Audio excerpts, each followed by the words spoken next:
All right, welcome to the first round of the Crosswinds Open for 2022. This is the MA40 card.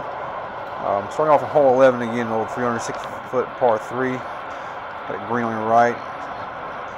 Was able to get past that a little bit and easy little chip-up putt here.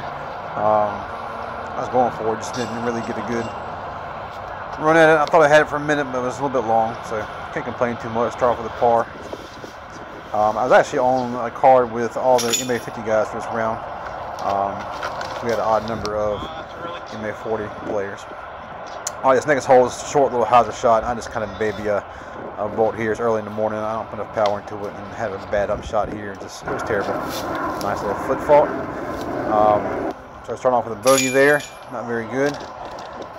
This hole here, again, is pretty straightforward. The hole is probably about 70 foot to the left of where I was kind of pulled at and in it too much, and had to flex a little razor claw here to get me back in par position. So I was able to scramble and recover, so I can't complain too much. Hole 14, little short hole here. You got to navigate the green a little bit, and the pin is kind of tucked down a little bit, and there's water behind it, so I couldn't run it too much. So I just kind of lay it up there and take my par and go to the house. Next hole, hole 15, I did good on all weekend. A little short shot here, again, a little hazard shot again. I threw a gator, I believe, all weekend, and pretty much parted all 3 rounds, so easy birdies. Hole 16 got me last year, so I want to be careful this year and avoid a green as much as possible. So I was able to get it up there, and again, I tried to run the putt right here, and I just missed. That wasn't a very good putt. I'm making a par. Hole 17 is a neat hole. It's a good forehand hole, which I don't really have, so I try to turn something here. I get it too high and turn too much. The hole is kind of back there in a little gazebo area, so I was able to throw the gator again and kind of hazard in there and walk away with a par, so I can't complain too much. Again, hole 18, this is one downhill, short, 198 feet. There's water that drops off behind it, so I threw a method here. It didn't come back as much as it needed to, but I was able to barely stay in and pitch up for par. Hole 19 is an island hole. I didn't really throw this too well at all. I threw it kind of high because it's uphill, and I made the island, but I didn't really have a good putt and birdie, so I just kind of threw it up there and took the par and went on. Hole 20 is a tough one for me. It's 393 feet. You got to kind of cross the green area, so I don't have enough power to get there. So I can always just kind of lay it up and then have to go over the green, like I do here. My upshot, I'm using a gator here. I kind of go too wide and a little bit too long. Later on in the weekend, I start throwing putters, and it makes a big difference. I just have to lay up here because the basket is so close to the green. Unfortunately, there's a bogey. Hole 21 got me all weekend. I think I was 3 over on this hole for the weekend. It's pretty long, and it's water on the left. You got out of bounds on the right, and I throw a Avenger SS right there trying to turn it, and I cut roll it and go into the water. So now I'm laying 3, almost going to water again. Try to run it here for my bogey, missed it, so I ended up taking a double, unfortunately. That was a hard hole though. Hole 22 got me last year a little bit too. I threw out of bounds a good bit. I think I threw insanity here, and it barely comes back. It does stay in bounds, fortunately. Not a very good run right here, but again, able to save the par, so move on. Hole 1 is a fun little island hole. I throw a servo here, and for some reason I turn it and it goes long right, so I totally missed the island, so I have to go straight to the drop zone course, and that's a pretty long drop zone putt, so I end up taking a bogey on that one. And moving on. Hole 2 is a short hole. It's out of bounds on the left. You got trees and stuff on the right, and then you have out of bounds long, just marked with some flags. I was able to sneak it up there and get a birdie.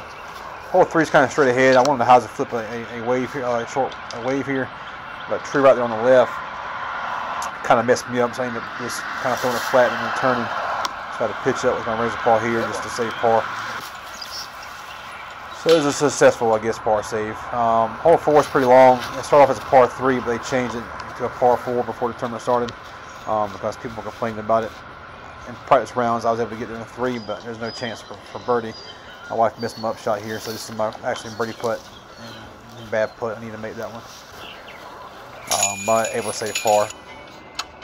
Hole 5, 6, and 7. It messed me up a good bit last year, so I try to play a little bit safer this year. I'm trying to kind of lay it up there in the middle somewhere, and then again just kind of pitch across the green and get my par and move on, because I don't have the power from the long tees to really get there, really from the short tees.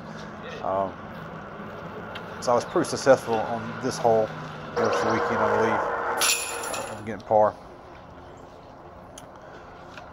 Hole 6 is one. It's tough just because of the basket placement. You'll see it right here. I decided to throw a rock just to kind of get up by the green, so then I can again just cross the green and get up there and put distance. I'm gonna do a bad job right here. Lay up, kind of turn my rock a little bit too much here, and I didn't really get enough distance on it. So now I'm kind of in between distances here because it drops off a good bit behind that pin. I don't want to turn a bogey into a double bogey, so again I just kind of pitched up there. Hole 7, I definitely don't have the distance to reach this one on the right side. It's a good forehand shot. So my play just kind of lay up on the left hand side of this pond and then just pitch over for easy par. Don't do a bad job here. The gator kind of slides more than I wanted to, but I was able to make the putt and move on. Hole 8 coming from the woods. It's short. There's a little pond down there by the basket. This one is not easy as it seems, so I just kind of lay up here and then throw an easy little hyzer shot here and just take the par and go on. This is one that I can birdie, but again, it's kind of a risk-reward type thing with that pond being right there. Hole 9, they changed directions this year. It's an easy little hole. I think I threw a putter right here and have a chance just for birdie, so I was able to sneak it in. And it finished the round up on hole 10. Again, kind of straightforward. You have the green behind the basket and the sand trap to the right. I don't have the distance to really get there from the longs for birdie, so it's kind of get as far as I can and then pitch it up with a putter and get a par. Makes pretty good runs at this basket all weekend there. Alright, so that's it. So thanks for watching. Make sure you visit Wicked Aces and check us out, and we'll see you next time.